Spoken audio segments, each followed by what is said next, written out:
Bismillahirrahmanirrahim. Welcome to lecture number 19 of the course Network Security.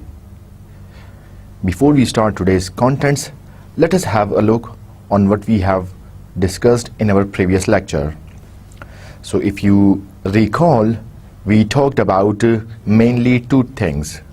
First one was an example of public key cryptography, that was the RSA algorithm, and the second thing that we discussed was the random numbers and pseudo-random numbers. So true random numbers generator and pseudo-random numbers generator, those were part of our discussion in our previous lecture. We will be exploring them with more details in today's lecture as well. But let us revise what was the public key cryptography and why was there a need for a public key cryptography. So we discussed different advantages of public key cryptography over the private key cryptography. Here we had complex rounds. Here we had different types of complexities in terms of having keys, in terms of performing different substitution and permutation, and then having number of rounds. And still we could not avail authentication, confidentiality, and integrity. While we talk about the public key cryptography and more precisely the RSA algorithm, which was developed or created by three persons in the MIT in 1977, that was Rivest, Shamir, and Edelman. They proposed a new public key cryptography mechanism and they gave some new directions. And this particular RSA algorithm is supposed to be widely known and widely used public key cryptographic scheme. Here we have a block cipher. So it is unlike the stream ciphers, it converts or it encrypts the plain text into ciphertext block by block, and it consumes or it assumes some integers and it performs certain steps, and it then encrypts the plain text into the ciphertext. This was an example of the RSA encryption and decryption. If you remember, we talked that we will be for every user will be having pair of key, a public key and a private key. Everyone, including Alice, Bob, and so many other users, all of them will be having a pair of private and public key. First of all, every user need to create, as we have discussed, every user has to create his or her own pair of key. So creating a pair of key, then encrypting, then transmitting, then receiver side will decrypt, and you will have a secure cryptography. So we in the RSA we used to take two large prime numbers. हम दो large prime numbers लेते थे, ठीक है, उनका हम product करते थे, एक नल सेट में करते थे, फिर कुछ GCD के स्टेप्स थे, ठीक है, हमारे पास एक एनक्रिप्शन की आ जाती थी जिसको पब्लिसाइज कर दिया जाता था. हर यूज़र, हर वो पर्सन जिसने RSA को यूज़ करना है और एनक्रिप्शन करनी है, वो अपनी पब्लिक की पब्लिसाइज कर देता है, किसी पब्लिक फोल्डर में रख देता है, और उस पब्लिक की को यूज़ करते हुए सेंडर, अगर सेंडर ने रिसीवर के साथ बात करनी है, सो सेंडर रिसीवर की पब्लिक की को यूज़ करते हुए एनक्रिप्शन करता है और ट्रांसमिट करता है. रिसीवर साइड अपनी प्राइवेट की को यूज़ करते हुए उसको डिक्रिप्ट करता है. इस एग्जाम्पल में बताया गया है कि एक मैसेज M है जो कि 88 था, प्लेन मैसेज M जो कि 88 था. इसको इनक्रिप्ट किया गया. कैसे इनक्रिप्ट किया गया? सबसे पहले pair of private and public की को हासिल किया गया. इस केस में, इस एग्जांपल में 7 हमारे पास पब्लिक की है और 23 हमारे पास प्राइवेट की है. सो 7 को 88 की पावर के साथ करना है और उसका 187 के साथ मॉड निकालना है, तो हमारे पास 11 एज अ साइफर टेक्स्ट आता है। इसी साइफर टेक्स्ट को अगर वापस प्लेन टेक्स्ट में हासिल करना है तो रिसीवर अपनी प्राइवेट की को यूज करते हुए वापस इसमें से प्लेन टेक्स्ट निकालता है।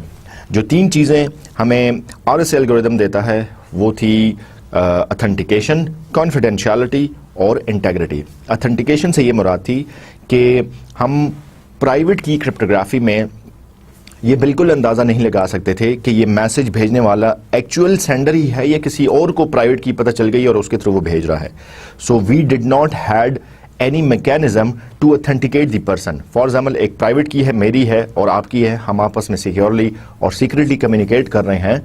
तो आपने कोई मैसेज भेजा, उस वो चूंकि की आपके और मेरे दरमियान में शेयर्ड है, ठीक है, सिर्फ आपको और मुझे पता है, मैंने वो रिसीव कर ली, लेकिन मेरे पास स्टिल इस चीज़ की कोई गारंटी नहीं है कि ये की या ये मैसेज आपकी तरफ से आया है और ये की सिर्फ आपको ही पता है या किसी अटैकर को भी ये की पता चल गई है और अटैकर ने उस की को यूज़ करते हुए मैसेज भेजा है। ठीक है, so we did not had any mechanism in the private key cryptography. यहाँ पे हम ऑथेंटिकेट भी कर सकते हैं। अगर मैंने आपके लिए कोई मैसेज भेजना है तो मैं अपनी प्राइवेट की को यूज करते हुए वो मैसेज भेजूंगा। अब मेरी प्राइवेट की को के मैसेज को यूज करना, मेरी प्राइवेट की को मैसेज पर अप्लाई करते हुए एनक्रिप्ट करना ऐसा है जैसे कि मैंने डिजिटल सिग्नेचर इंक्लूड कर दिया हो, मैंने अपना सिग्नेचर इंक्लूड कर दिया हो। अब ये मैसेज आप मेरी पब्लिक की को यूज करते हुए जब डिक्रिप्ट करेंगे तो ऑटोमेटिकली इंश्योर हो जाएगा कि चूंकि ये इंस्ट्रक्टर की या ये मेरी पब्लिक की को यूज करते हुए डिक्रिप्ट हुआ है, किसी और की पब्लिक की को यूज करते हुए ये डिक्रिप्ट हो ही नहीं सकता था। सो ऑटोमेटिकली मैं एज अ सेंडर ऑथेंटिकेट हो जाता हूं। ठीक है, अगर मेरे अलावा किसी और ने ये मैसेज भेजा होता तो कभी भी मेरी पब्लिक की को यूज करते हुए ये मैसेज डिक्रिप्ट ना होता। इसी तरह अगर आपने कोई मैसेज मुझे भेजा है, ठीक है, तो मैं कैसे इंश्योर करूंगा कि ये मैसेज आपकी तरफ से ही आया है? सो आपने अपनी प्राइवेट की को यूज करते हुए वो मैसेज मुझे भेजा है। ठीक है, अब मेरे पास ढेर सारी पब्लिक कीज हैं, आप क्लेम कर रहे हैं कि ये मैसेज आपका है, मैं इंश्योर कैसे करूंगा कि आपकी तरफ से आया है? अगर ढेर सारी पब्लिक कीज में से मैं आपकी पब्लिक की को यूज करते हुए मैसेज को डिक्रिप्ट कर देता हूं और मैसेज वाकई डिक्रिप्ट हो जाता है और मुझे मीनिंगफुल प्लेन टेक्स्ट मिल जाता है, it automatically confirms that the message has come from you only. So it also authenticates. दूसरा था confidentiality भी। अब मैसेज प्राइवेट की और पब्लिक की को यूज के पेयर को यूज करने से इनक्रिप्ट और डिक्रिप्ट होता है और किसी और का अगर आप पेयर यूज करते हैं वो मैसेज डिक्रिप्ट हो ही नहीं सकेगा, मीनिंगलेस हो जाएगा। सो उस मैसेज को कोई पढ़ ही नहीं सकता, मीनिंगफुल मैसेज उससे कोई रिट्रीव ही नहीं कर सकता। जबकि मीनिंगफुल मैसेज कोई रिट्रीव नहीं कर सकता, so it automatically confirms that the message is confidential, no breach of confidentiality has occurred. And lastly it ensures the RSA also ensures integrity, message modify नहीं हुआ। कैसे? जब कोई तीसरा यूजर, जब कोई अटैकर, जब कोई एडवर्सरी इसको रीड ही नहीं कर सक रहा, रीड से मुराद मीनिंगफुल इससे टेक्स्ट निकाल ही नहीं सक रहा, सो उसको मॉडिफाई भी नहीं कर सकता, जो ऑटोमेटिकली इससे इंटेग्रिटी भी इंश्योर होती है। सो ये कुछ कंटेंट्स थे हमारे प्रीवियस लेक्चर के। Let us talk about what we are going to discuss in our today's lecture. So outlines of today's lecture are: we will be further exploring the random numbers and pseudo-random numbers. We will talk about the true random numbers generator string and pseudo-random number generator string. We will also see that there are some tests that are performed to ensure or to guarantee or to create pseudo-random functions, and our discussion will continue on some conclusion at the end of today's lecture. So let us have a look on what the objectives of today's lecture would be. So inshallah by the end of today's lecture you would be able to present an understanding of the random numbers and pseudo random numbers. होते क्या है ये, इनका difference क्या है, ये हमने पिछले लेक्चर में भी देखा था। आज मजीद इसको डिटेल में देखेंगे।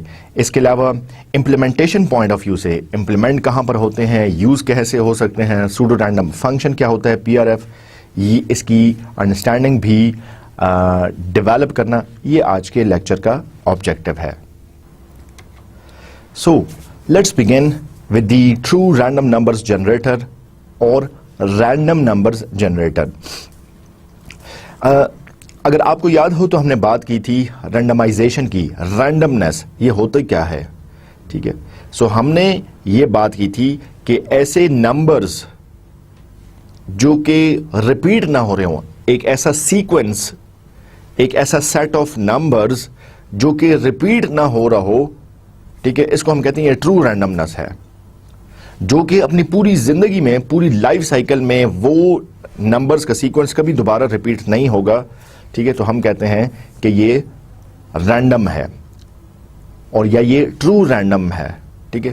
पूरी जिंदगी गुजर जाएगी, वो सीक्वेंस कभी जिंदगी में दोबारा रिपीट नहीं होगा, उसमें कोई पैटर्न नहीं पाया जाता, उसमें कोई रिपीटिशन नहीं है। आप किसी एक सीक्वेंस को देखकर प्रिडिक्ट नहीं कर सकते कि अगला सीक्वेंस ऑफ नंबर्स क्या होगा, ठीक है। तो हम इसको कहते हैं ट्रू रैंडम नंबर्स। अनफॉर्चुनेटली और फॉर्चुनेटली कंप्यूटर्स में ट्रू रैंडम नंबर्स नहीं हैं, ट्रू रैंडम नंबर्स नहीं हैं, सूडो रैंडम नंबर्स हैं। सूडो रैंडम नंबर्स क्या हैं? जो कि एक सर्टेन टाइम ड्यूरेशन तक अपने पैटर्न को या अपने सीक्वेंस को रिपीट नहीं करते और आफ्टर दैट इंटरवल वो सीक्वेंस फिर रिपीट होना शुरू हो जाता है। हमने ये बात भी की थी कि अल्लाह की ज़ात से वाबस्ता है ट्रू रैंडमनेस, और मैंने आपको डिफरेंट एग्जांपल्स दी थी, मैंने आपको डिफरेंट एग्जांपल्स दी थी यूनिकनेस की और रैंडमनेस की, ठीक है। मतलब अगर आप दुनिया में जितने भी दरख्त हैं, एक जैसी किस्म के दरख्त हो जाएं, ठीक है, उन दरख्त के अगर पत्तों को मिलाना शुरू कर दें तो दो एक जैसे पत्ते नहीं होंगे, ठीक है। तो जो पत्तों का जो डिज़ाइन है वो रैंडमनेस है, उसमें रैंडमनेस है, वो रैंडम है, वो डिज़ाइन रैंडम है, वो डिज़ाइन कभी रिपीट नहीं हो रहा, सिमेट्री है उसमें, ठीक है, लेकिन एग्जैक्टली प्योर कॉपी नहीं है, ठीक है। इसी तरह हर इंसान के फिंगरप्रिंट्स हैं। अब ये जो डिज़ाइन अल्लाह की ज़ात ने दिया है ये रैंडमनेस है। इसी तरह तीसरी एग्जांपल मैंने आपको एक ज़ेब्रा की दी थी। ज़ेब्रा की बॉडी पर ब्लैक एंड वाइट स्ट्रिप्स हैं, ये स्ट्रिप्स का डिज़ाइन हर ज़ेब्रा का दुनिया के किसी भी दूसरे ज़ेब्रा से यूनिक है। सो ये डिज़ाइन रैंडम है, ठीक है, ये पैटर्न कभी रिपीट नहीं होता। सो इसको हम कहते हैं true randomness, and this thing is totally true randomness is coming from the Lord Allah Almighty. एक और एग्जाम्पल देख लें, क्या चीज़ रिपीट हो रही है एट सर्टन इंटरवल, ठीक है। अगर हम इंग्लिश में काउंटिंग शुरू करें, ठीक है, सो इंग्लिश की काउंटिंग है हमारे पास 1 2 3 4 5 6 7 8 9 10 11 12। अब नोट करते जाएं, मैं हर जो फिगर कह रहा हूं वो रिपीट नहीं हो रहा, ठीक है। 12 तक आ गया, 13 14 15 16 17 18 19 20 तक जो मैंने काउंटिंग की है, हर अल्फ़ाबेट, हर नंबर यूनिक है, स्पेलिंग में भी यूनिक है, इसमें कोई पैटर्न नहीं है। अब 20 के बाद अगर मैं काउंटिंग करता हूं तो क्या हो रहा है? 21, ठीक है। सो 21 में 1 वाला पैटर्न शामिल हो गया। सो यूनिक था 20 तक, 1 से 20 तक यूनिक था, ठीक है। और यूनिकनेस और रैंडमनेस 20 के बाद खत्म होती जा रही है, खत्म हो गई है, और 20 के बाद अब ये रैंडमनेस इसमें नहीं है, अब इसमें एक पैटर्न आ गया है, इसमें एक रिपीटिशन आ गई है। सो इंग्लिश में काउंटिंग की जो लाइफ है वो, या जो पीरियड है वो 1 से 20 तक है। 20 के बाद वो पैटर्न रिपीट हो रहा है, 21 22 23, इसी तरह आप चले जाते हैं 29 और 30 पर, फिर 30 के बाद 31 32 33, ये पैटर्न रिपीट हो रहा है। तो इसमें रैंडमनेस नहीं है, थोड़ी देर बाद या थोड़ी लाइफ के बाद वो पैटर्न रिपीट हो रहा है। इसी तरह if you take an example of Urdu counting, so Urdu counting में हमारे पास रैंडमनेस कहां तक है, क्या आप सोच के बता सकते हैं? जी हां, अगर आप कैलकुलेट करें, अगर आप काउंटिंग करें 1 2 3 4, आप इस तरह चलते जाएं, 10 11 12, इसी तरह चलते जाएं, 19 20 21 22, अब इनमें से कोई भी वर्ड रिपीट नहीं हो रहा, 20 21 के बाद भी वर्ड रिपीट नहीं हो रहा, 23 24 25, इस तरह चलते जाएं।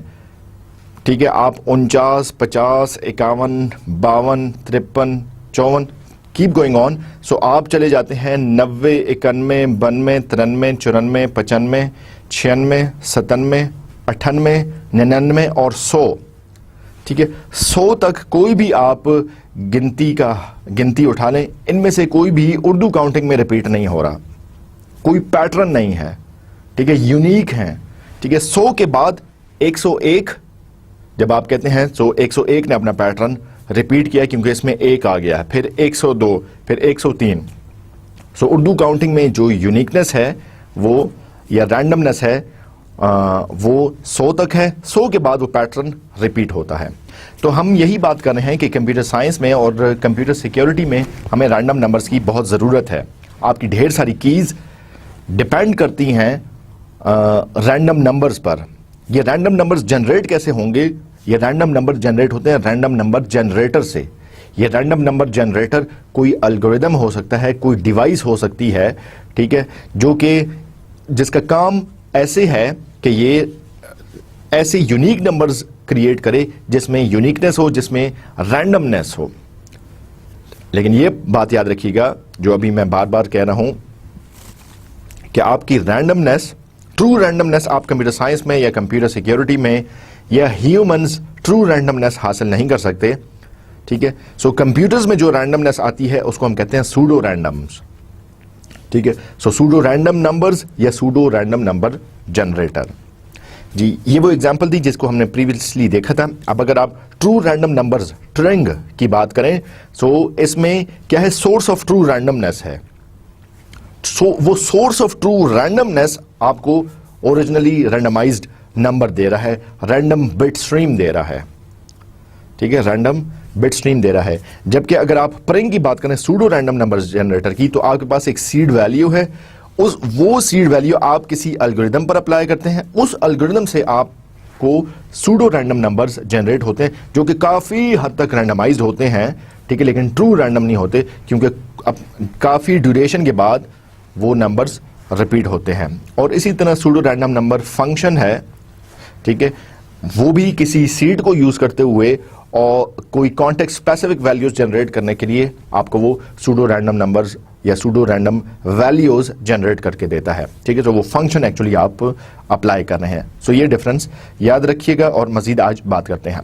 सूडो रैंडम नंबर्स जनरेट कहाँ पे होते हैं? हम आज के लेक्चर में सारी डिस्कशन pseudo random numbers पर करेंगे। So where are the pseudo random numbers actually used? So almost all network security protocols rely on the randomness of certain parameters. ठीक है, आपके जितने भी सिक्योरिटी प्रोटोकॉल्स हैं, आपकी RC4 है, आपकी डिजिटल आपका डाटा इंक्रिप्शन स्टैंडर्ड DES है, आपका एडवांस इंक्रिप्शन स्टैंडर्ड AES है, इन सबको कीज चाहिए होती हैं। अब की की जो स्ट्रीम है, वो जो की है, वो की रैंडम होनी चाहिए। ऐसा नहीं होना चाहिए कि आप भी वो एल्गोरिथम यूज कर रहे हैं, डाटा इंक्रिप्शन स्टैंडर्ड आप भी यूज कर रहे हैं, डाटा इंक्रिप्शन स्टैंडर्ड DES मैं भी यूज कर रहा हूं, हम दोनों DES यूज कर रहे हैं, लेकिन आप किसी और पार्टी के साथ कम्युनिकेशन के लिए यूज कर रहे हैं, मैं किसी और पार्टी के साथ कम्युनिकेशन के लिए यूज कर रहा हूं। अब अगर आपकी और मेरी की एक हो गई, ठीक है, तो हम तो कम्युनिकेशन सिक्योरली कर ही नहीं सकते। ठीक है, उस की को यूज करते हुए मैं आपकी कम्युनिकेशन इंटरसेप्ट कर सकता हूं और मेरी की को यूज करते हुए आप क्योंकि की एक आ गई। सो सिक्योर कम्युनिकेशन के लिए की का यूनिक और रैंडम होना ये बहुत जरूरी है। वो की ऐसे जनरेट हो कि दुनिया में जितनी भी कम्युनिकेशन चलेंगी, उस DES के एल्गोरिथम को यूज करते हुए हर एक को एक यूनिक की मिले, वो की कभी रिपीट ना हो रही हो। ठीक है, सो ये हमारा मेन पर्पस था। सो सिक्योरिटी टोटली रिलाई कर रही है, डिपेंड कर रही है उस की पर। ठीक है, और की सिक्योरिटी क्या है? की सिक्योरिटी वो रैंडमनेस है। ठीक है, so all network security protocols rely on the randomness of certain parameters. Certain parameters क्यों कहा गया है? ठीक है, क्योंकि अभी हमने बात की कि सर्टेन टाइम तक, सर्टेन पीरियड तक, सर्टेन लाइफ तक ये रैंडम हो सकता है, लेकिन चूंकि ये सूडो रैंडम नंबर्स हैं, ट्रू रैंडमनेस इसमें नहीं है, इसलिए after certain interval time period ये अपना पैटर्न रिपीट कर सकते हैं। लेट्स से 5 साल बाद, लेट्स से 7 साल बाद, लेट्स से 3 महीने बाद, सो ये की रिपीट हो सकती है, लेकिन उससे पहले ये की रिपीट नहीं होनी चाहिए। सेम टाइम पर ऐसा नहीं है कि आप और मैं डिफरेंट कम्युनिकेशंस कर रहे हैं, आप किसी और पार्टी के साथ, मैं किसी और पार्टी के साथ, और हम दोनों को जो की मिली है, जो सूडो रैंडम नंबर जो जनरेट हुए वो रैंडम नहीं है और सेम की आ गई है। ठीक है, सो सेम की अगर आ गई है तो हम कभी भी सिक्योर कम्युनिकेशन नहीं कर सकते हैं।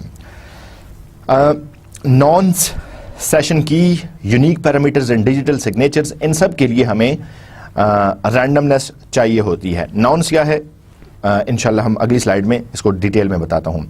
मॉन्टी कार्लो सिमुलेशंस की बात करते हैं।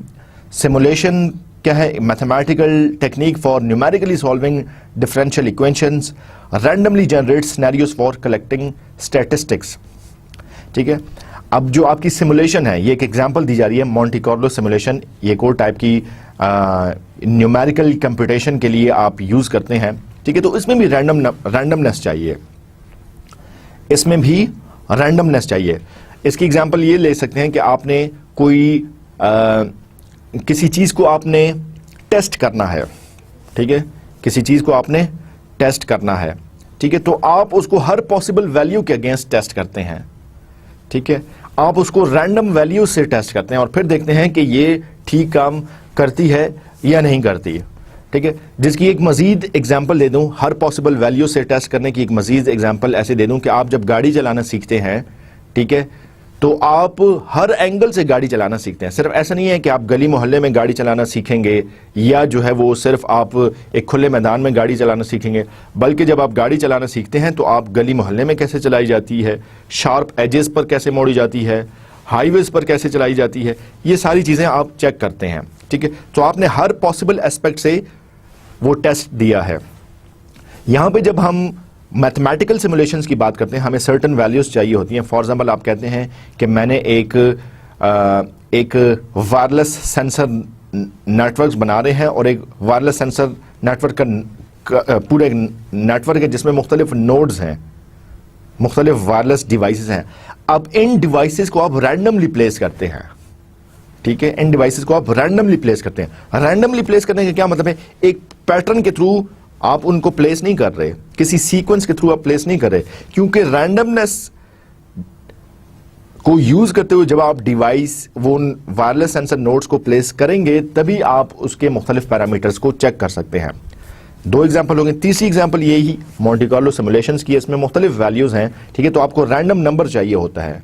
ठीक है, रैंडम नंबर को यूज करते हुए आप रैंडम नंबर को यूज करते हुए ही आप उस अपने एक्सपेरिमेंट को या अपनी इक्वेशंस को या अपना मैथमेटिकल जो प्रॉब्लम है उसको आप हर एंगल से चेक कर सकते हैं। एक और एग्जांपल दे दूं, मैं जब सिमुलेशन करता हूं, ठीक है, मैं अपने वायरलेस नेटवर्क के लिए एक सिमुलेशन टूल को यूज करते हुए जब सिमुलेशन करता हूं, ठीक है, सो उसमें मुख्तलिफ वैल्यूज हैं जो कि मुझे चाहिए होती हैं। ठीक है, अगर आप लोगों को आइडिया हो CSMA-CA का, ठीक है, इसी तरह CSMA-CD का एल्गोरिथम है, इसी तरह नोड्स को उस टेरिटरी में प्लेस करना है। ठीक है, नंबर ऑफ यूजर्स हैं, चैनल्स हैं। ठीक है, सो इन सब चीज़ों को मैं किसी फिक्स पैटर्न के थ्रू प्लेस नहीं करता, बल्कि मेरा सिमुलेशन टूल रैंडमली हर एक को वैल्यू देता है और ट्रू इसमें हर नोड्स को, चैनल्स को, CSMA-CA को वैल्यूज देता है, रैंडम वैल्यूज देता है, ताकि हर एंगल से वो सिमुलेशन चेक की जा सके, हर एंगल से वो सिमुलेशन चेक की जा सके। ठीक है, इसी तरह बैक ऑफ आपका एल्गोरिथम जब इन्वोक होता है, एक रैंडम नंबर जो है वो जनरेट होता है। रैंडम नंबर के बाद दोनों डिवाइसेस काउंट डाउन शुरू करती हैं। सो ये रैंडमनेस मुख्तलिफ जगहों पर यूज हो रही है, कंप्यूटर साइंस में भी यूज हो रही है फॉर श्योरली, और नेटवर्क सिक्योरिटी में तो सारी सिक्योरिटी डिपेंड ही इस रैंडमनेस पर कर रही है। सूडो रैंडम नंबर्स की डिजायरेबल प्रॉपर्टीज क्या होनी चाहिए, मतलब आइडियली क्या होना चाहिए सूडो रैंडम नंबर्स में? अनकोरिलेटेड सीक्वेंसेस होने चाहिए। ठीक है, मतलब किसी सीक्वेंस से वो पैटर्न रिपीट नहीं होना चाहिए। ठीक है, किसी सीक्वेंस से वो पैटर्न रिपीट नहीं होना चाहिए। जिस तरह इंग्लिश की गिनती में 20 के बाद एक सीक्वेंस से वो पैटर्न रिपीट हो रहा है, 21, 22, 23, 29, 30, 10 तक आप आए, 10 तक आपने मजीद काउंट किया, 30 के बाद वो पैटर्न रिपीट हो रहा है, ठीक है, 31, 32, 33, 39, 40 तक आए, 40 के बाद फिर वो पैटर्न रिपीट हो रहा है। सो उसमें को रिलेटेड सीक्वेंसेस हैं। सो इंग्लिश की काउंटिंग में को रिलेटेड सीक्वेंसेस है। तो हम चाहते हैं कि सूडो रैंडम नंबर्स जो जनरेट हों या जो हमारा एल्गोरिदम जनरेट करेगा सूडो रैंडम नंबर्स, वो अनको रिलेटेड होने चाहिए। उसमें कोई सीक्वेंस ऑफ रैंडम नंबर्स जो है वो कोई रिलेशन उसमें नहीं होना चाहिए, ठीक है, वो अनको रिलेटेड हो। लॉन्ग पीरियड का मतलब यह है कि the generator should be of long period, ठीक है। ऐसा नहीं है कि मतलब आपने जो सीक्वेंस नंबर्स जनरेट किए हैं उसने 1000 कीज क्रिएट की और 1000 के बाद जो है वो फिर से कीज वही सेम कीज रिपीट करना शुरू कर देता है, सेम कीज वो रिपीट। सो लॉन्ग पीरियड का मतलब यह है कि वो मतलब अगर रोजाना भी वो कीज जनरेट करे, रोजाना 10,000 कीज भी वो जनरेट करे, तो फॉर एग्जांपल 4 महीने तक या 6 महीने तक या 1 साल तक वैसी की दोबारा जनरेट ना हो। लॉन्ग पीरियड की एक बड़ी अच्छी एग्जांपल वही हो सकती है आपके मोबाइल स्क्रैच कार्ड की, ठीक है। मोबाइल स्क्रैच कार्ड के जो नंबर्स हैं ये यूनिक हैं, ये रैंडम नंबर्स हैं, ठीक है, लेकिन ये ट्रू रैंडम नंबर्स नहीं है। ये सीक्वेंस भी रिपीट होता है, कितने अरसे बाद होता है ये तो हमें नहीं पता, लेकिन एटलीस्ट ये जो एल्गोरिथम जिस तरीके से ये डिजाइंड है, हम एज्यूम करते हैं कि 3, 4 या 5 साल तक वही 14 डिजिट का सीक्वेंस दोबारा यूज नहीं होता। यूनिफॉर्मिटी भी होनी चाहिए सूडो रैंडम नंबर्स में। इसका मतलब यह है the sequence of random numbers should be uniform and unbiased, that is equal fractions of random numbers should fall into equal areas. इसका मतलब यह है कि अगर एक की है उसमें आप 5 डिजिट्स और 5 अल्फाबेट्स यूज करते हैं, ठीक है, फॉर एग्जाम्पल आप कहते हैं की है XYZ 1 2 4 5 और समथिंग, सो 10 डिजिट की है जिसमें 5 अल्फाबेट्स हैं और 5 डिजिट्स हैं, ठीक है। अब ये यूनिफॉर्मिटी इस सेंस में होनी चाहिए कि ऐसा नहीं है कि कहीं पे आप जब इन की कम्बिनेशन से, इन 5 अल्फाबेट्स और 5 डिजिट्स की कम्बिनेशन से जो आप की जनरेट कर रहे हैं, ठीक है, उसमें ऐसा नहीं है कि नंबर्स कभी ज्यादा हों या कभी अल्फाबेट्स ज्यादा हों। सो जिस हिसाब से अल्फाबेट्स आ रहे हैं उसी हिसाब से डिजिट्स भी आने चाहिए, जिस हिसाब से डिजिट्स आ रहे हैं उस हिसाब से अल्फाबेट्स भी आने चाहिए। या आपने फॉर एग्जाम्पल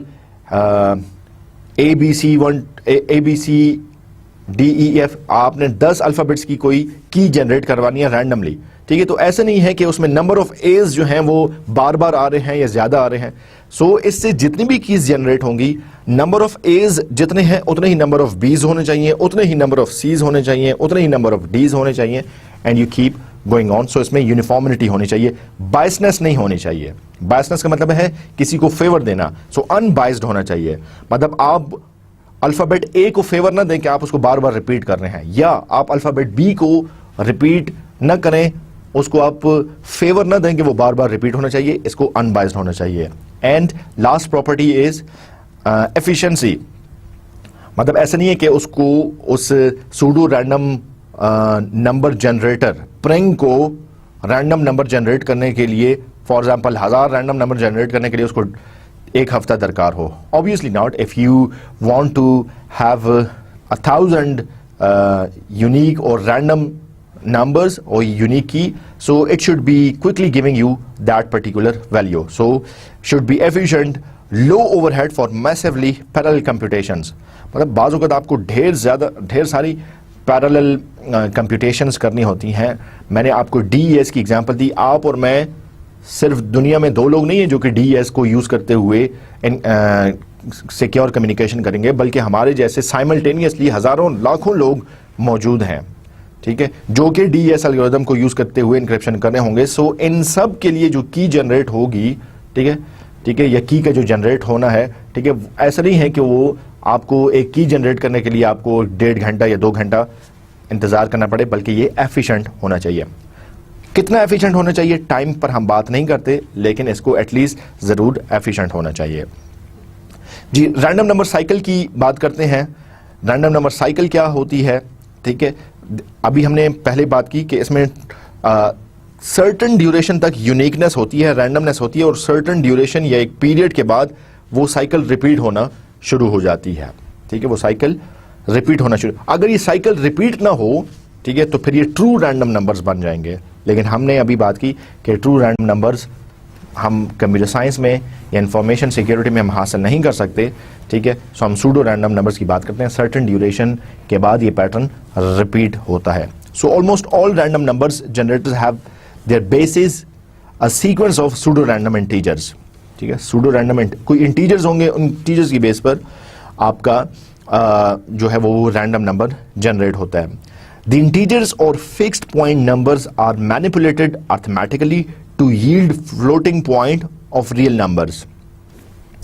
आपके इंटीजर्स को इस तरीके से मैनिपुलेट किया जाता है कि ये रियल नंबर्स जनरेट करते हैं। अर्थमेटिकली मैनिपुलेटेड, अर्थमेटिक, इस तरीके से आप उन इंटीजर्स को यूज करते हैं कि आपके फ्लोटिंग पॉइंट या रियल नंबर्स जनरेट होते हैं, ठीक है। सो मतलब आपके, हम कहते हैं कि सूडो रैंडम नंबर्स, ये इस एल्गोरिदम को जो हमने पिछली स्लाइड में वो देखा भी कि आपका सूडो रैंडम नंबर एक डिटर्मिनिस्टिक एल्गोरिदम है, सीड वैल्यू है, और वो आपको सूडो रैंडम नंबर्स जनरेट करके दे रहा है। सो आप उसको क्या दे रहे हैं, आप इंटीजर्स को अर्थमेटिकली मैनिपुलेट कर रहे हैं और वो आपको रियल नंबर्स जो कि सूडो रैंडम नंबर्स हैं वो जनरेट करके दे रहा है। साइकिल की अगर बात करें कि रैंडम नंबर्स की साइकिल क्या है, the sequence has finite number of integers. मतलब उस एल्गोरिदम को, सूडो रैंडम नंबर जनरेटर को, जब आप रैंडम नंबर्स क्रिएट करने के लिए कोई इनपुट दे रहे हैं तो वो इनपुट फाइनाइट है, ठीक है। ऐसा नहीं है कि आपने कोई इनफाइनाइट वैल्यू दे दी है, ठीक है। सो आप उसको कोई फाइनाइट वैल्यू देने हैं, इसलिए उसके अकॉर्डिंगली वो फाइनाइट आउटपुट प्रोड्यूस कर रहा है। The sequence gets traversed in a particular order. इसमें लाइकली है कि वो कुछ ड्यूरेशन के बाद रिपीटेशन होगी। The sequence repeats if the period of the generator is exceeded, ठीक है। मतलब जैसे मैंने बात की कि पीरियड क्या है, पीरियड यहां से यहां तक है, यहां से यहां तक यूनिक नंबर्स जनरेट होंगे, रैंडम होंगे, उसके बाद सूडो रैंडम, उसके बाद ये सीक्वेंस रिपीट हो जाएगा, ठीक है। उसके बाद ये सीक्वेंस रिपीट हो जाएगा और फिर ये नंबर जनरेट होना शुरू हो जाएंगे। बिल्कुल इसी तरह जिस तरह हमने इंग्लिश में काउंटिंग की बात की, 1 2 3 4 5 6 17 18 19 20, ठीक है। ये 20 तक ये ड्यूरेशन है, ठीक है। अब अगर आप 20 से बाद जाना चाहते हैं तो फिर आप रिपीट कर रहे हैं, उसमें कोई रिपीटिशन आ गई 21 22 and so on. The integers need not to be distinct, that is they may repeat.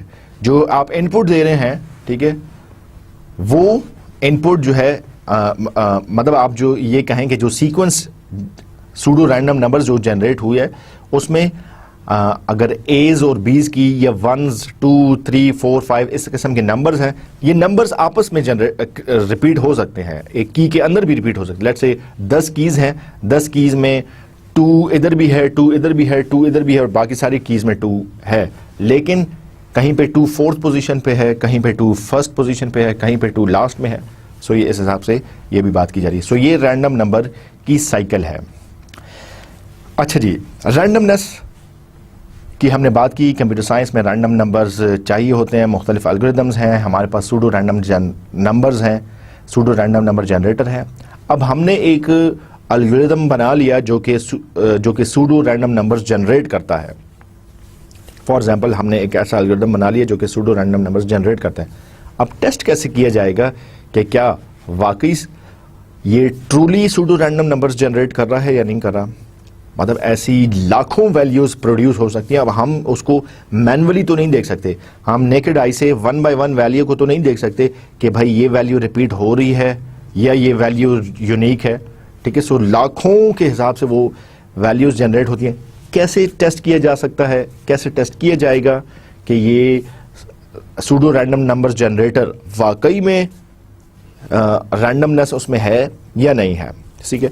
So clever algorithms have been developed which generate sequences of numbers which pass every statistical test used to distinguish random sequences from those containing some pattern और internal order. So we have got different types of algorithms. They are called pseudo random generators testing algorithms, or they are simply called random testing algorithm, random number testing algorithms. So there are specifically or explicitly some algorithms which check whether there is pseudo randomness in this particular algorithm or not. ठीक है, सो ये उसका random sequence भी test करते हैं, ये उसका internal order भी टेस्ट करते हैं, सो ये सारी चीज़ें चेक करते हैं. ठीक है, इसके अलावा मीन एंड वेरिएंस चेक्स करते हैं. ठीक है, मतलब mean should be close to 0.5 and variance should be 0.08 for uniformly distributed pseudo random numbers. मतलब कहने का ये है कि फॉर एग्जाम्पल उस टेस्टिंग एल्गोरिदम ने 100 वैल्यूज ली, उन 100 वैल्यूज को आपस में वो टेस्ट करता है. ठीक है, और देखता है कि यूनिकनेस कितनी है. ठीक है, इसमें नंबर्स कितनी दफ़ा जनरेट हो रहे हैं, उसकी मीन वैल्यू क्या है, उसकी वेरिएंस क्या है, ये सारी चीज़ें वो टेस्टिंग एल्गोरिदम्स चेक करते हैं. Shuffling numbers. Shuffling numbers क्या है? Sometimes it is desirable to randomize a small set of numbers so that a non-repeating sequence is obtained.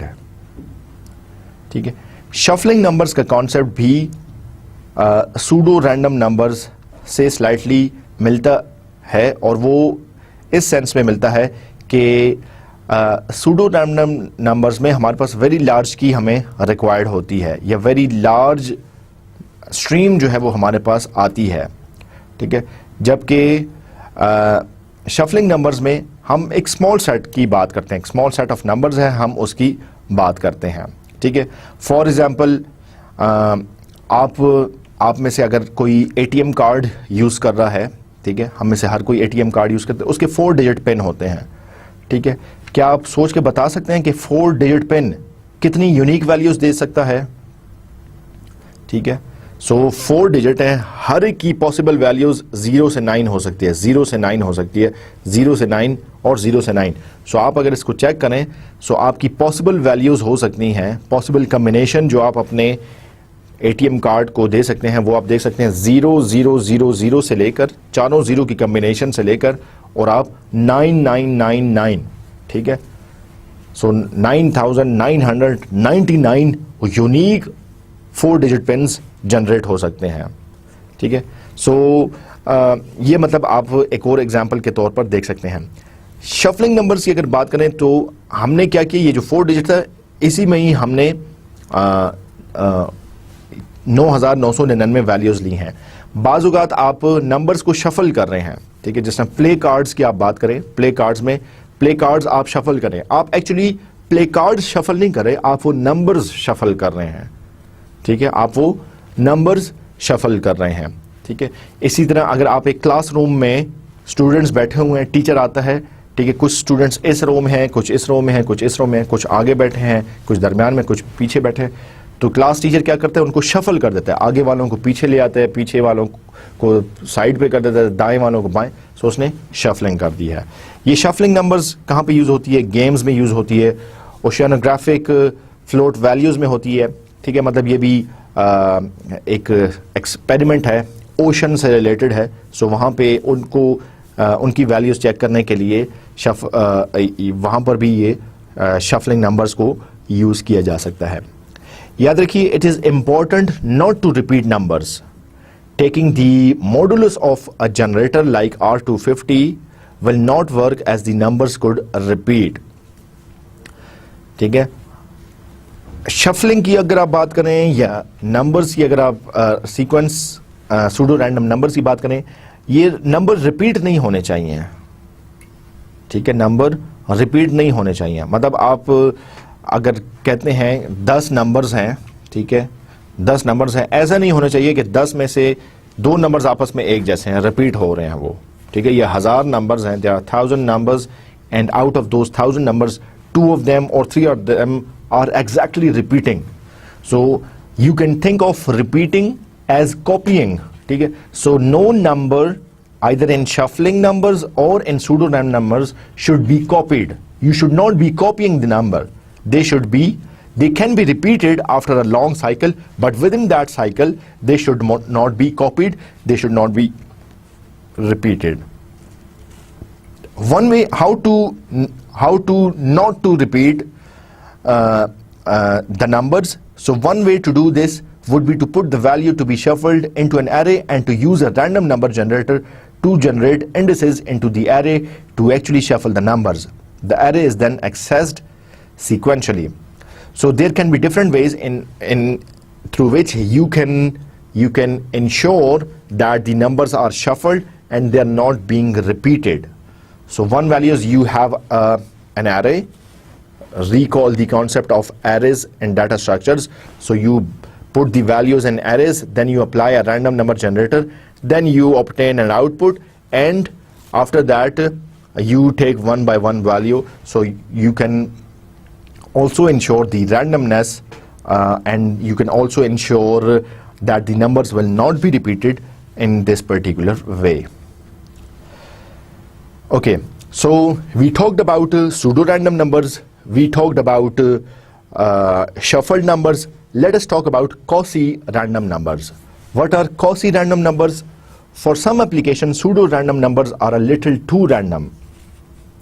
Sometimes we don't want to go for too much randomness. मतलब हमें बहुत ज़्यादा randomness नहीं चाहिए होती, इतना randomize हमें values नहीं चाहिए होती, so हमें less randomness चाहिए, ठीक है. So some portions of the domain are relatively undersampled and other portions are oversampled, ठीक है.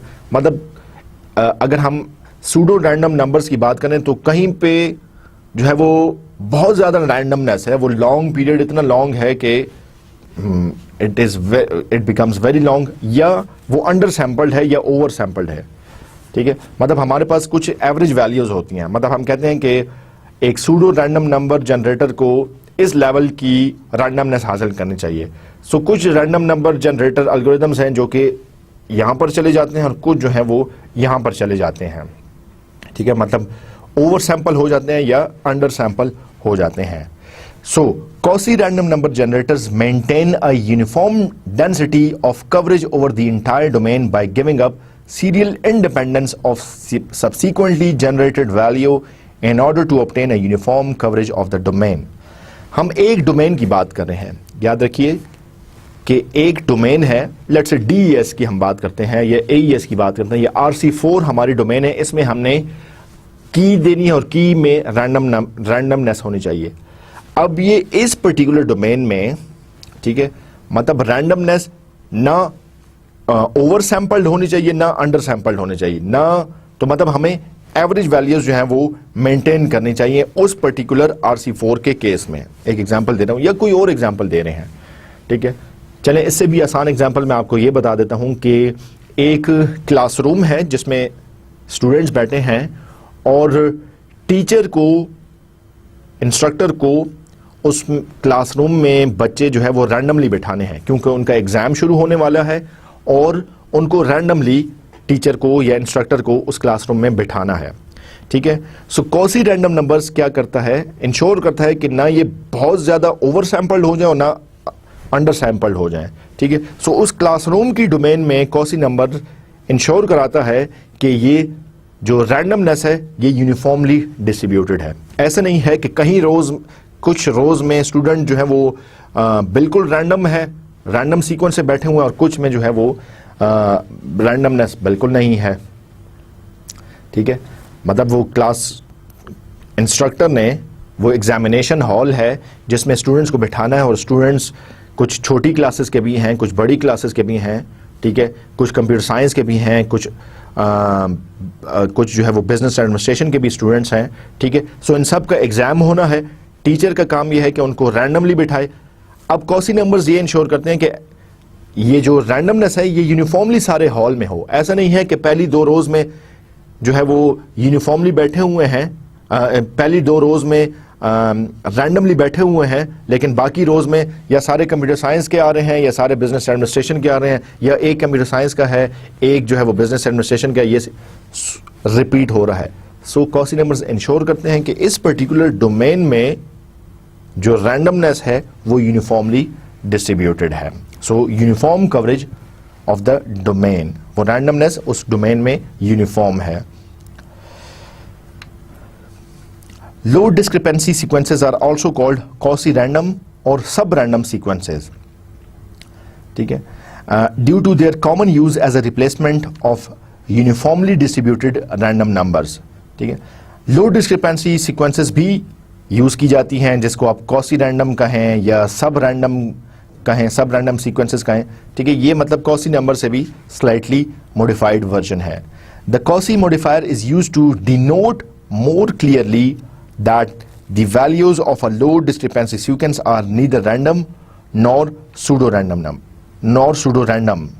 ठीक है, सो कॉसी मॉडिफायर, ठीक है, ये एक एल्गोरिथम है, ये इंश्योर करता है कि आपकी जो लो डिस्क्रिपेंसी में सीक्वेंस आ रही है वो रैंडम भी नहीं है और वो सूडो रैंडम भी नहीं है, मतलब यूनिफॉर्मली डिस्ट्रीब्यूटेड है, एवरेज के हिसाब से डिस्ट्रीब्यूटेड है, ना ओवर सैंपल्ड है ना अंडर सैंपल्ड है।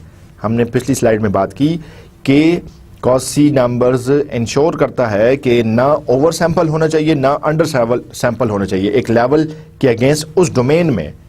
ठीक है, सो ये कौन इंश्योर करता है? ये आपका कॉसी मॉडिफायर इंश्योर करता है।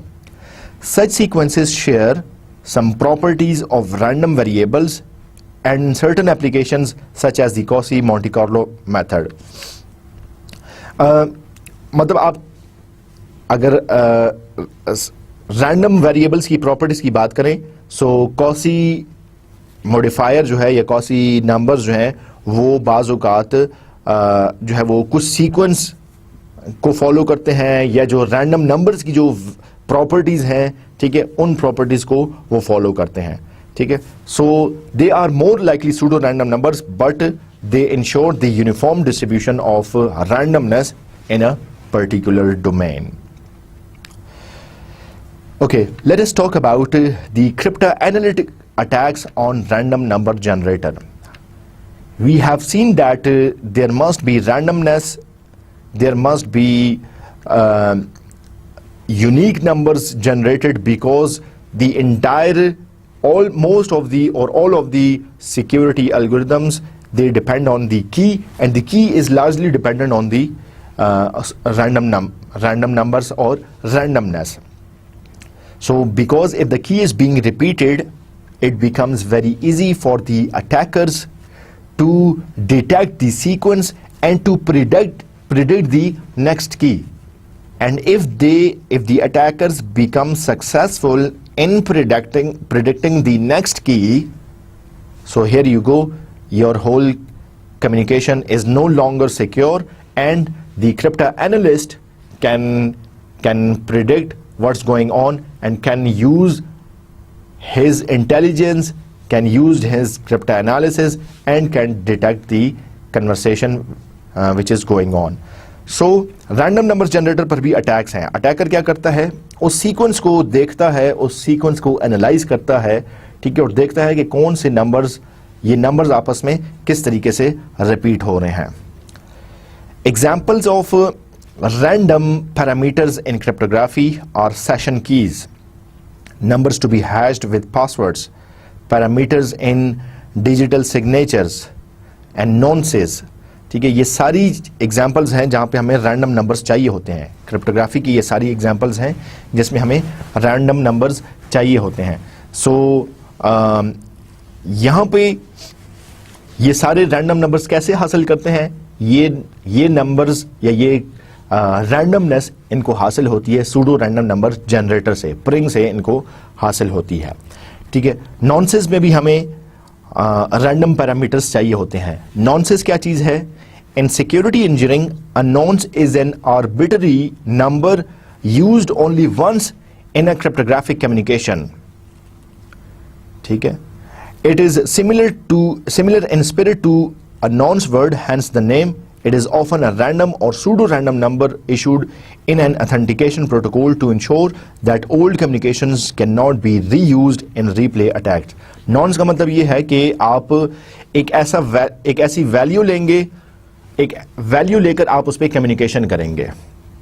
ठीक है, अब ये वैल्यू सिर्फ एक दफा यूज होगी, दोबारा आप इस वैल्यू को यूज करते हुए दोबारा इंक्रिप्शन या दोबारा कम्युनिकेशन नहीं करेंगे. क्यों? क्योंकि आप को ये खदशा है कि जिस नंबर को यूज करते हुए आपने एक दफा कम्युनिकेशन की है, ठीक है, वो किसी को दोबारा पता ना चल जाए, वो किसी को दोबारा पता न चल जाए। सो आप अगली दफा जो कम्युनिकेशन करते हैं वो किसी दूसरे नंबर से होगी, ठीक है। अगर ये नंबर किसी को पता चल भी गया है तो वो आपकी अगली कम्युनिकेशन नहीं देख सकता, क्योंकि तीसरी दफा आप कोई और नंबर यूज कर रहे हैं। मतलब एज्यूम करें कि एक ताला है जो हर दफा एक नई चाबी से खुल रहा है और पिछली चाबी बेकार हो जाती है, पिछली चाबी यूजलेस हो जाती है। सो आप बाज़ औक़ात जब सिक्योरिटी इंश्योर कराना चाह रहे होते हैं तो आप नॉन्स को यूज करते हैं, जो कि एक आर्बिट्री नंबर है, और ये क्रिप्टोग्राफिक कम्युनिकेशन में सिर्फ एक दफा यूज होता है। मतलब अब इससे पहले हमने जितने भी क्रिप्टोग्राफिक स्कीम पढ़ी हैं, ठीक है, आपकी सारी की सारी कम्युनिकेशन उस एक स्कीम की बेस पर होती है, ठीक है। वो स्कीम, वो की through out that conversation last रहती है, कायम रहती है। मतलब वो कम्युनिकेशन चाहे आपने 1 घंटा आपस में डाटा एक्सचेंज किया है, सेंड रिसीव किया है, वो सेम की या सेम स्कीम रहेगी। नॉन्स में ये होता है कि सेंडर रिसीवर को अगर कुछ भेज रहा है तो वो नॉन्स वैल्यू को यूज करते हुए भेजता है। अब अगर इस सेंडर ने दोबारा रिसीवर को कुछ भेजना है तो एक दूसरी वैल्यू यूज करते हुए भेजता है, तीसरी दफा कुछ और भेजना है तो तीसरी एक वैल्यू यूज करते हुए भेजता है। ये इसलिए इंश्योर किया जाता है कि रीप्ले अटैक्स ना हो, ठीक है, रीप्ले अटैक्स ना हो। अगर अटैकर बीच में बैठा है और उसने उस नंबर को देख भी लिया है, उसने एनालाइज करके नंबर फाइंड कर भी लिया है कि इस नंबर की बेस पर कम्युनिकेशन हो रही है, सो स्टिल उसके लिए मीनिंगलेस होगा, क्योंकि अगली कम्युनिकेशन वो तो किसी और नंबर के थ्रू हो रही है, उसके बाद की कम्युनिकेशन किसी और नंबर के थ्रू हो रही है। So used only once in a cryptographic communication. So mostly जितनी भी ये हमने बात की है, session keys, numbers to be hash with passwords, parameters and digital signatures, nonces, ये सारे के सारे प्रिंग को, सूडो रैंडम नंबर जनरेटर्स को यूज कर रहे होते हैं। प्रिंग्स पर किस किस्म के अटैक्स हो सकते हैं? प्रिंग्स पर मुख्तलिफ किस्म के अटैक हो सकते हैं।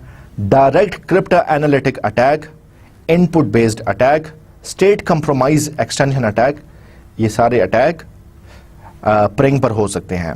डायरेक्ट क्रिप्टो एनालिटिक अटैक क्या है? जैसा कि नाम से जाहिर है, when the attacker can directly distinguish between PRNG numbers and random numbers, crypto analyze the PRNG. क्या करता है? वो देखता है ढेर सारे रैंडम नंबर्स को, सूडो रैंडम नंबर्स को देख रहा है और उस सीक्वेंस को वो क्रिप्टो एनालाइज करता है कि ये सीक्वेंस किस हिसाब से आ रही है, ठीक है, किस हिसाब से ये रिपीट हो रहा है, ठीक है। सो इसको हम कहते हैं डायरेक्ट क्रिप्टो एनालिटिक अटैक। उस सीक्वेंस को वो एनालाइज करता है, डायरेक्ट एनालिसिस करते हुए वो देखता है कि ये कैसे हो रहा है। Input based attack, when the attacker is able to use knowledge and control of PRNG inputs to crypto analyze the PRNG. मतलब बाज़ औक़ात वो ये भी देखता है कि सूडो रैंडम नंबर जनरेटर है, यहाँ पे एक तो पहले केस में वो क्या करता है कि जो आउटपुट आ रही है उस आउटपुट को एनालाइज कर रहा है कि ये आउटपुट किस सीक्वेंस से आई है। दूसरे केस में वो क्या करता है कि यहाँ पे इनपुट देता है और इनपुट के अगेंस्ट आउटपुट पर एनालिसिस करता है। वो देखता है कि किस इनपुट के अगेंस्ट क्या आउटपुट प्रोड्यूस हुई है, ठीक है, उसको फिर एनालाइज करता है। और तीसरा है state compromise extension attack, when the attacker can guess some information due to an earlier breach of security, ठीक है, the advantage of a previous attack is extended. मतलब कोई प्रीवियस ब्रीच हुआ था सिक्योरिटी का, उस नॉलेज को यूज करते हुए, ठीक है, उसने एनालाइज कर लिया, उसने प्रेडिक्ट कर लिया, उसने डिटरमिन कर लिया कि ये कम्युनिकेशन क्या चल रही है या सूडो रैंडम नंबर्स जनरेट कैसे हुए हैं। मतलब पिछली कोई नॉलेज को, पिछले किसी ब्रीच को यूज करते हुए वो एनालाइज कर लेता है। सो ये हमारे पास डिफरेंट टाइप्स के अटैक्स हैं सूडो रैंडम नंबर जनरेटर्स पर या प्रिंग्स पर। मजीद अगर इनको थोड़ा सा डिटेल में देखें, so when the attacker can directly crypto analyze the attack, we call it direct crypto analytic attack and applicable to most PRNGs. मतलब ऑलमोस्ट जितने भी सूडो रैंडम नंबर्स जनरेटर हैं, जितने भी एल्गोरिथम्स हैं, उस पर आपका ये डायरेक्ट क्रिप्टो एनालिटिक अटैक हो सकता है। Not applicable when the attacker is not able to directly see the output of the PRNG, ठीक है। इस अटैक को लॉन्च करने के लिए अटैकर के लिए जरूरी है कि वो सारी आउटपुट देखे, वो सारे सीक्वेंसेस देख सके, वो सारी जितने भी सूडो रैंडम नंबर्स जनरेट हो रहे हैं उनको देखे, ठीक है, और फिर उनको एनालाइज करे कि ये किस सीक्वेंस से आ रहे हैं, ठीक है। मतलब आपने देखा होगा कि अगर बाज़-औक़ात आपके क्विज़ेज़ होते हैं, बाज़-औक़ात आपके इंटरेस्टिंग क्वेश्चंस होते हैं जिसमें आप देखते हैं कि एक सीक्वेंस दिया गया है और आपसे कहा गया है कि भाई अगला सीक्वेंस बताएं कि क्या है। ठीक है, जैसे कि सीक्वेंस है 1 3 5 7 और आपसे पूछा जाता है कि भाई अब अगला सीक्वेंस क्या होगा। ठीक है, सो आप बता सकते हैं कि भाई अगला सीक्वेंस अब 9 है। ठीक है, इसी तरह दूसरी एग्जांपल में ये हो सकता है 1 3 7 9, अब अगला सीक्वेंस क्या है। तो इसमें आप देख सकते हैं दूसरी एग्जांपल में मैंने कहा 1 3 और फिर 5 को छोड़ दिया मैंने। ठीक है, फिर 7 9, तो फिर इसके बाद 11 आ रहा है जिसको छोड़ के मैं 13 कहूंगा। ठीक है, सो आप एनालाइज कर रहे हैं। सो इस केस में भी डायरेक्ट क्रिप्टो एनालिटिक अटैक है, वो उन सारे सूडो रैंडम नंबर्स को देखकर बताता है कि भाई अगला नंबर क्या हो सकता है। For example, a pring used to generate triple DS keys. Here, the output of the pring is never directly seen by an attacker. Direct cryptanalytic attack के लिए जरूरी है कि अटैकर डायरेक्टली उन सीक्वेंस को देख सके। जहां पे नहीं देख सकेगा वहां पे अटैक लॉन्च नहीं हो सकता, जैसे कि ट्रिपल DS के केस में है।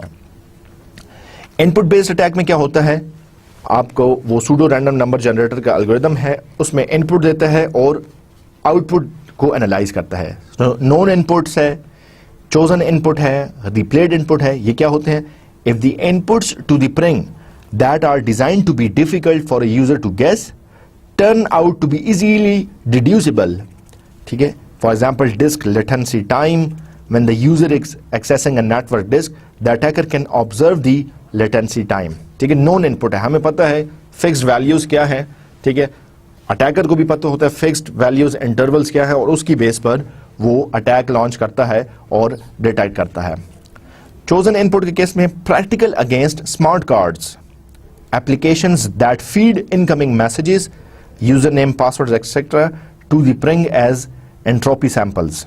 ठीक है, मतलब ये अटैक जो है वो स्मार्ट कार्ड के अगेंस्ट होता है जहां पे मैसेजेस इनपुट किए जा रहे होते हैं। तीसरा है इनपुट बेस्ड अटैक में replayed input, similar to chosen input, ऊपर वाले की तरह सिमिलर है, except it requires less sophistication on the part of the attacker. ठीक है, मतलब इसमें आप ये कहेंगे लाइक अटैकर को अगर लेस सोफिस्टिकेटेड अटैकर भी है, मतलब कोई बहुत ज्यादा जीनियस या एक्स्ट्रा ऑर्डिनरी जीनियस नहीं भी है, ठीक है, रीप्लेड अटैक के बेस पर या रीप्लेड इनपुट बेस्ड अटैक पर वो स्टिल प्रिंग वैल्यूज को आइडेंटिफाई कर लेता है और देखता है कि इससे आउटपुट क्या निकल रही है। स्टेट कॉम्प्रोमाइज एक्सटेंशन अटैक्स क्या होते हैं, अभी पहले भी जिसने बात की थी, attempts to extend the advantage of a temporary security breach. पहले कोई अटैक होता है, उसकी बेस पर कुछ उसको नॉलेज मिला था, उस नॉलेज को यूज करते हुए वो प्रिंग पर जो है वो क्रिप्टो एनालिटिक अटैक कर सकता है। प्रीवियस अटैक क्या हो सकते हैं, inadvertent leak, previous cryptographic success. अब इनको यूज करते हुए वो अटैक लॉन्च कर सकता है और वो अटैक कैसे सक्सेसफुल हो सकता है, the attacker learns the internal state of the system eight state S and it's. ठीक है, मतलब वो देखता है, ठीक है, कि जब अटैक से पहले सिस्टम की क्या स्टेट होती है, अटैक के बाद सिस्टम की क्या स्टेट होती है। ठीक है, जब अटैक लॉन्च हो गया था तो सिस्टम इस स्टेट में आ गया था। अब ये प्रीवियस नॉलेज को यूज करते हुए वो प्रिंग पर अगला अटैक लॉन्च करता है। Able to recover unknown PRNG outputs from before S and was compromised, or recover outputs after a pring has collected a sequence of inputs that an attacker cannot otherwise। मतलब वो दोनों तरीकों से कर सकता है, वो प्रीवियस नॉलेज को यूज करते हुए ये भी देख सकता है कि क्या इनपुट थी, ठीक है, क्या इनपुट दी जा सकती है इस अटैक की बेस पर, या क्या आउटपुट इसके अकॉर्डिंगली प्रोड्यूस हो गई है। These attacks usually succeed when the system is started in the guessable state due to lack of entropy। मतलब जब सिस्टम गैसेबल हो जाए, जब अटैकर प्रिडिक्ट करना शुरू हो जाए, प्रिडिक्टेबिलिटी आ जाए, ठीक है, तो आप जो है वो सोच सकते हैं कि अटैकर के लिए ये कितना इजी हो जाएगा अटैक लॉन्च करना। स्टेट कॉम्प्रोमाइज अटैक्स में बैकट्रैकिंग अटैक भी हो सकता है, परमानेंट कॉम्प्रोमाइज अटैक भी हो सकता है, इटरेटिव गेसिंग अटैक भी हो सकता है, meet in the middle attack, ये सारी कम्बिनेशन है जो कि स्टेट कॉम्प्रोमाइज एक्सटेंशन अटैक्स की हो सकती हैं, और इनकी बेस पर आपका अटैकर क्रिप्टा एनालाइज करके सूडो रैंडम नंबर्स किस तरीके से जनरेट हो रहे हैं वो प्रिडिक्ट कर सकता है, वो जान सकता है। कुछ एग्जांपल्स हैं, ठीक है, जैसे कि X9.17 प्रिंग, ये एक सूडो रैंडम नंबर जनरेटर है। ये क्या करता है, इस पे किस किस्म के अटैक्स आ सकते हैं, vulnerable to input based attack and state compromise extension attack, ठीक है। X9.17 pseudo random number generator पर दो किस्म के अटैक्स हो सकते हैं, इनपुट बेस्ड अटैक और स्टेट कंप्रोमाइज अटैक। DSA प्रिंग पर स्टेट कंप्रोमाइज अटैक हो सकता है, RSA-REF प्रिंग पर इनपुट बेस्ड अटैक भी हो सकता है और स्टेट कंप्रोमाइज एक्सटेंशन अटैक भी हो सकता है, ठीक है। तो मतलब ये वो सूडो रैंडम नंबर्स जनरेटर्स की एग्जांपल है जिन पे इस किस्म के अटैक्स हो सकते हैं जी।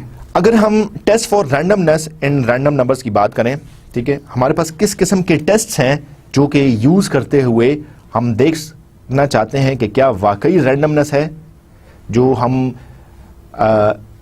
एक्सपेक्ट कर रहे हैं कि हमारे नंबर्स वाकई रैंडम नंबर्स हैं, ठीक है। इनको टेस्ट कैसे किया जाए, इसके लिए हमारे पास मुख्तलिफ टेस्ट हैं।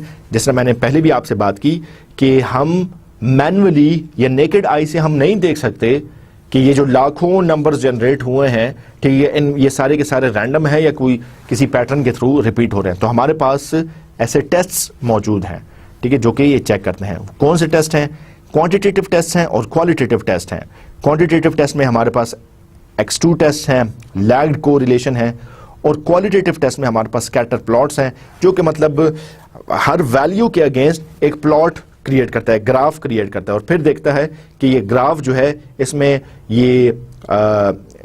जो पॉइंट्स हैं ये स्कैटर्ड हैं या किसी सीक्वेंस को रिपीट कर रहे हैं, ठीक है। तो इसके थ्रू आप चेक कर सकते हैं। और इसी तरह रैंडम वॉक एक और टेस्ट है जिसके थ्रू आप चेक कर सकते हैं कि आपके सिस्टम में आपके ये जो सूडो रैंडम नंबर जनरेटर है, क्या ये वाकई रैंडमनेस इसमें है या कोई रिपीटेशन इसमें चल रही है। Let us conclude what we have found in today's lecture. So we talked about the random numbers and the random number generator. Here are some conclusions. That is, random numbers are the basis for many cryptographic applications. Most of our cryptography is dependent on the random numbers. So it is very important to have those random numbers really randomized. There is no reliable independent function to generate random functions. We cannot think of an algorithm, a function, which we are certain that this particular function will truly generate random numbers. कोई एक independent function नहीं है जिसकी वजह से वो random numbers generate करेगा। मतलब इस फंक्शन के साथ या कोई सीड वैल्यू चाहिए होती है या कोई डिटर्मिनिस्टिक एल्गोरिथम चलता है। सो इंडिपेंडेंटली कोई काम नहीं हो रहा। रैंडम नंबर जनरेटर के केस में कोई फंक्शन, कोई सीड वैल्यूज, कोई एल्गोरिथम, ये मिलकर जो है वो सूडो रैंडम नंबर्स जनरेट करते हैं। Present day computers can only approximate random numbers, ठीक है। अगेन वही बात कि in computers we can not go for true random numbers, ठीक है। We can think of close to true random numbers, but there is no such true random number generator. Yes, there are pseudo random numbers generators, and for this we use the pseudo random number generator Pring. Attacks on many cryptographic applications are possible by attacks on Pring. This means that the pseudo random numbers generator, they are also vulnerable to attacks, and there could be different attacks that can be launched, and the attackers, they predict what could be the sequence or what is how these pseudo random number generator actually generates the random numbers. Computer applications are increasingly turning towards using physical data for getting truly random numbers. So in future we are expecting, or we are targeting to go towards true randomness. How would this be possible? Perhaps this could be used by internal or external physical data, but in future we can think of truly random numbers. So the summary of today's lecture is, We initially talked about the public key cryptography, the RSA. Then we talked about random numbers generators and what are the pseudo-random numbers. We also explored the design constraints that are required for the pseudo-random numbers generator. We also have seen what types of different attacks that could be there in order to launch the attack on the pranks. Inshallah, in next lecture, we will talk about confidentiality using symmetric encryption, and we will also explore link versus end-to-end encryption. We will move towards the last part, that is incorporating network security in other parts, and we will see how end-to-end encryption could be explored and how a key distribution is a design constraint for secure communication. So these will be the topics for our next lecture. I hope you enjoyed today's lecture. I'll see you with more details, with more cryptographic schemes, with more about incorporating security in different parts in our next lecture. So bye for now. Allah Hafiz and thank you.